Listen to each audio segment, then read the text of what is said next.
Merci, mesdames, messieurs, chers amis.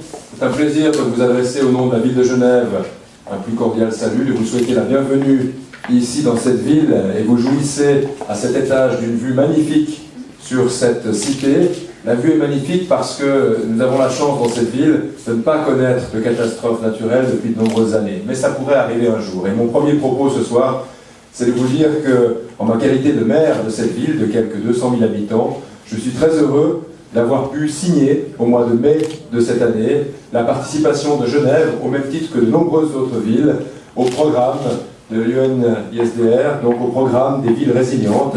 C'est en effet extrêmement important qu'un très grand nombre de cités, de par la planète, puissent rejoindre ce réseau d'échange d'expériences, de best practice, de savoir-faire, pour se préparer autant que possible à des situations de catastrophe.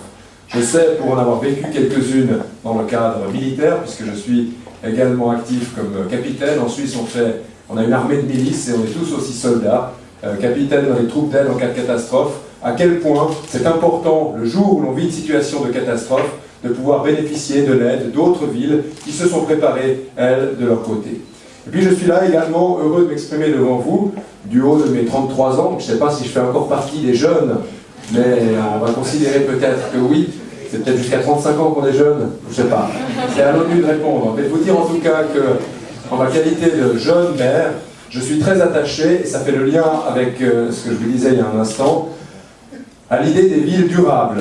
Les villes durables, c'est des villes qui anticipent, qui prévoient l'avenir, qui se préparent à des situations de tout type et qui, de ce point de vue-là, mènent une politique orientée sur les jeunes. Non pas qu'il faille oublier les aînés, les gens plus âgés, mais que précisément anticiper aujourd'hui les défis de l'avenir, et les défis notamment en termes de catastrophes, notamment et en particulier, le secrétaire général le disait tout à l'heure, dans le domaine du climat, c'est précisément faire une politique orientée sur les enfants et les jeunes. Les enfants et les jeunes sont bien évidemment, en cas de catastrophe notamment, mais pas seulement, les populations parmi les plus vulnérables, celles qui, les premières, vont trinquer, pour le dire trivialement, vont subir les désagréments de catastrophes naturelles notamment. Et nous pensons quant à nous à Genève, raison pour laquelle nous travaillons aussi sur des mesures de protection civile, sur des mesures de prise en charge particulière des réseaux scolaires, qu'il est important d'anticiper pour que ces populations soient à l'abri. Et puis un dernier mot peut-être, si vous m'autorisez, pour dire que bien sûr, c'est très important le 13 octobre chaque année de penser à la prévention des catastrophes. C'est ce que nous faisons aujourd'hui, c'est ce que font de nombreuses villes. Mais c'est surtout important de développer la notion de catastrophe, parce qu'il y a les catastrophes spectaculaires, Fukushima, le tsunami, etc., dont on parle quelques jours, quelques semaines dans les médias, mais il y a aussi les catastrophes beaucoup plus durables, les catastrophes permanentes, les guerres, épidémies, etc., qui, elles, sont de véritables tsunamis silencieux.